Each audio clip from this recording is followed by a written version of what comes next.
Hello, it's Jody Comator, the founder of Next Generation Yoga and the Biz of Kids Yoga. And thank you so much for hitting the play button and joining me for this video blog. I love making these for you, and the topic that I'm going to share with you is on what do you do if you don't get paid? Mostly, this often happens with schools, but sometimes it could happen with studios or camps. Oftentimes, some of those like institutions that have a little bit more red tape. If you're teaching public classes on your own, hopefully a parent will come and pay you.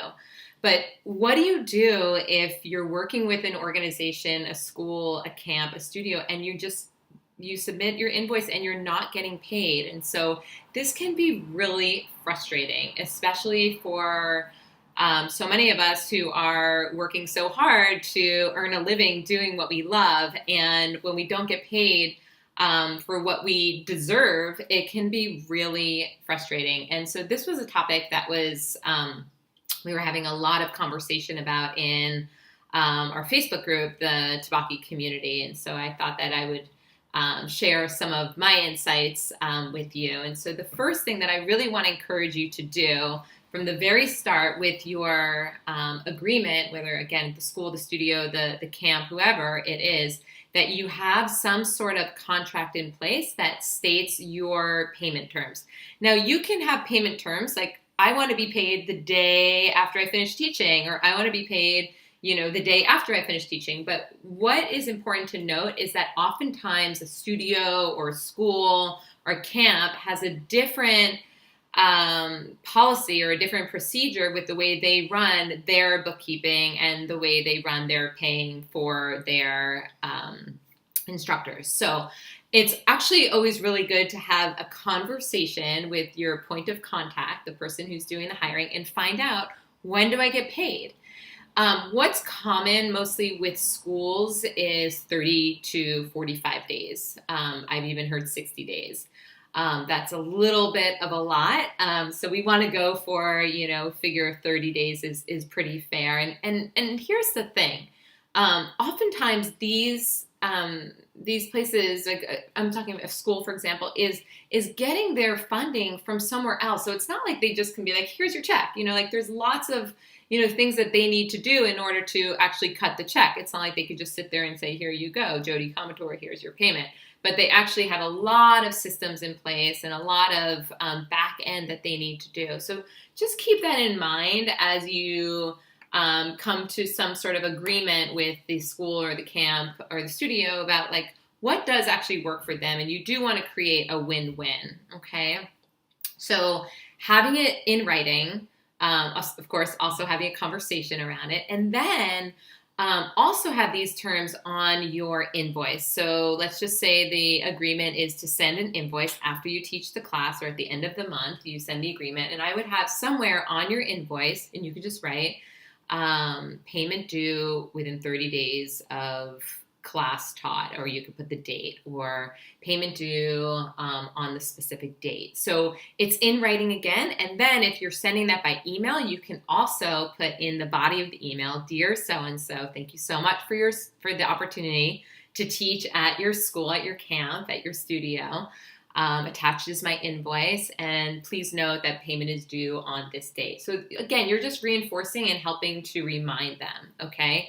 So you can have some sort of agreement with them about a late fee. And again, this is something that you would want to communicate with them at the very beginning, and it's not like a surprise, like, now you owe me $25, but it's like, there's some agreement so that they know that they have, accountability, and that that if they don't uphold to what they say they're going to do, then you can actually, have some sort of ramification in place. However, I will say that late fees don't really mean much. I don't think I've ever had somebody pay me a late fee. I've had schools pay me as late as 4 months, which was really challenging. And, even if I wrote to them, if we don't receive payment by this date, we're going to have to charge the late fee. Like, they just don't have those resources and the access to do that. I just find that we just kind of have to, keep our relationship with them and get on the phone with our person of contact and really have a honest conversation and say, hey, like, our agreement was this, was due 30 days, from when the class is taught. And I really, need you to uphold that agreement. We all have bills to pay, right? And so having a conversation, letting them know if it does go beyond 30 days, right? If you're not getting paid, that's the topic here, right? All right. So again, follow up with them if you're not getting paid by email with a phone call. And again, preserve the relationship. This is not about saying, oh, you're not paying, here's your late fee, and then burning a bridge. We really want to do our best to keep the relationship solid and strong, because business is all about relationships, okay? So have that really healthy, wonderful conversation, and just, again, be sensitive and know that schools and other institutions have their systems and their way of doing things. And sometimes it's just, I'm not saying that you should not get paid. I'm saying you deserve to get paid, and we sometimes we need to be a little bit flexible and again have those conversations and let them hear that we do need and expect to be paid in a timely manner. And that being said, if you are not getting paid and it's taking a little bit longer, one thing that you'll want to make sure that you do is that you keep 2 to 3 months of expenses in your checking account so that you cover your expenses. If you're waiting on a check for hundreds of dollars, I mean, $1,000, whatever it is for you, in your business, you'll want to make sure that, that's not going to have you go in the red and you're not going to be able to pay your bills. You want to make sure that you keep a certain cushion, and that may take time to build. Okay. So super sensitive topic, but I really wanted to share this with you because we were getting into it in our Tabaki community Facebook group. I would love to hear from you. What questions, what experiences, what,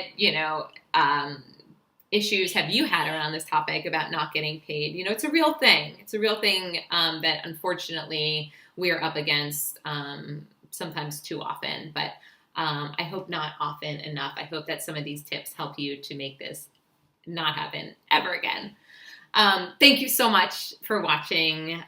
Would love to hear from you. Send me an email. It's Jody with an I at thebizofkidsyoga.com. And if you have any other questions, I would love to hear from you. Just shoot me an email, comment on the blog here, and know that you are amazing. And I so appreciate you. Namaste.